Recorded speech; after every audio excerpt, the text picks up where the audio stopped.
you think about it, science is everywhere. It plays a major part in pretty much every aspect of our lives. Scientists, when you think about them broadly, work in virtually any organization on the planet. Think about it. When you're at your favorite coffee chain, who's perfected the taste and chemical makeup of your favorite iced double mocha frappuccino? Yeah, it's scientists. who engineered the batteries and engines in the new hybrid cars? Scientists. Who makes bioengineered glow-in-the-dark fish? Develops new technologies like GPS to help you find your way when you're lost. Or designs your favorite video games? Scientists. Who researches new medicines? Surveys the land. I'm just trying to think of some things that we do that would be relevant here. Checks pollution levels in our neighborhood streams and our Great Lakes. And figures out how to improve safety and productivity in manufacturing plants. Give it to me again. Scientists. Scientists do. Okay, perfect. Good. Scientists have a hand in virtually everything. Which is nice, because people who have degrees in the science fields Are free to choose from an almost infinite number of careers. My name is Marta Zalea, and I'm studying psychology, auditory perception, and cognition. I actually took a course with Dr. McCauley, and I really loved how he taught it. My name is Louis Finca. I'm a graduate student here at the Bowling Green Psychology Department. The experiment we were just showing over there is called the MBEA. Stands for the Montreal Battery of Examination of Amusia. And essentially what it does is it determines whether somebody is tone deaf or not. Like right now, I am studying the tau effect, which is a perceptual distortion in the auditory field. So it's just about asking why that is happening and how it's happening, and if we can fit a model to it. It's a pitch judgment task. So you listen to 3 tones, and then you tell whether the middle tone is closer to the first tone you hear or to the last tone. And we also change the timing. Hope to discover that when the 2 tones are closer together in time, even if they're not close in pitch, people will say they're closer in pitch than they really are. It's giving us another bigger picture of how we process pitch, and time and velocity. There's a whole bunch of journals, as you can see here, that we submit publications to, and we also go to conferences and we present our research in forms of posters or like PowerPoint presentations, stuff like that. I was just fascinating in learning more. There's always questions to be answered and a lot of new, exciting stuff going on.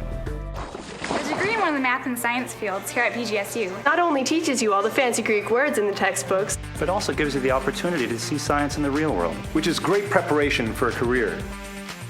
this also gives you an opportunity to decide what you like and what you don't, so that when you get out of college, you have a better idea of what you want to do. My name is Dr. Larry Hatch, and I'm a professor in technology education, and I've also run the Digital Media Research Group, which is where we're having some of our undergraduate research being done.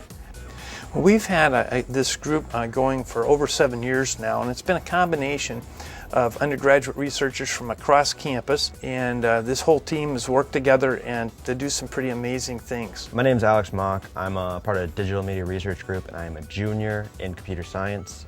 I'm a developer for the Pocket Virtual Worlds. Well, the concept behind Pocket Virtual Worlds is to bring real-life places into the hands of students. We've initially thought this was going to be excellent for like 4th graders to go see places around the world that they normally couldn't, and get them engaged in learning about the Eiffel Tower or castles or other things they just couldn't simply go see, but to yet be able to create their own story by walking around in these virtual environments. What we tried to do was, first off, understand the math and all the other elements to what would make the application and what would bring it to look like it was real life.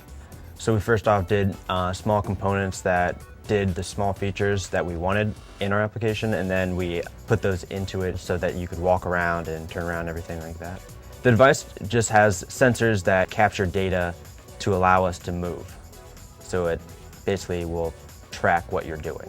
So this year, I, along with 4 students, went to Austria. We took pictures of many different sites, and I'm continuing to collect data on that. In the meantime, the students are developing all the software and hardware to make this a reality. And we're trying to get closer and closer to actually a commercialized version and having this patented with Bowling Green and Case Western University. So students have been really at the forefront of doing something that normally would take a fairly substantial company and several programmers to do. Research groups definitely offer a better way of learning than a regular classroom. My name's Craig Zerbel. I'm a professor in the Department of Mathematics and Statistics. I like math because it's elegant, it's beautiful, and it has wicked cool applications all over the place. We're hands-on here at BGSU. You'll actually be able to do science in the classroom and in the community. Through internships and our service learning courses. A type of class that gives a whole new meaning to the term civic engagement. With the connections you'll make for the general education curriculum here at BGSU, You'll be able to take your interest to a whole new level. You'll be able to make connections between, say, art and science. by studying Leonardo da Vinci's diary in an art history class. Or the ability to present an argument or debate an idea in a philosophy class. So why do you want to be an actuary? Because I like math. My name's Emeka Anyanwu. I'm a pre-med biology major, and in this lab we do microbiology experiments on picocyanobacteria. And basically what we're doing is trying to see if glyphosate, which is the active ingredient in Roundup, can serve as an alternate form of phosphate to help bacteria grow.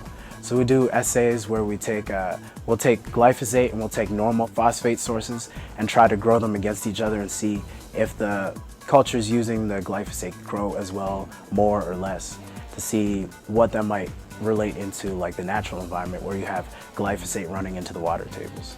I'm actually working under the direction of a grad student and Dr. Boulajan as well. So I'll go to the lab meetings and then we'll discuss certain things that I need to do, and I can come in on my own time, whether it be after class or in the morning, whenever I have time basically. They're very helpful. I mean, I've learned a lot in here. I've probably learned more in here in the last 3 months that I would have learned in just like in a regular lecture. And there's a lot of faculty that are willing to help. I mean, as far as being an undergraduate goes, there's tons of support for undergraduate research, lots of opportunities. I'm actually applying for a summer grant to do some research. Well, that's actually the nice thing about being at Bowling Green, is that you can take independent research and still get credit for it.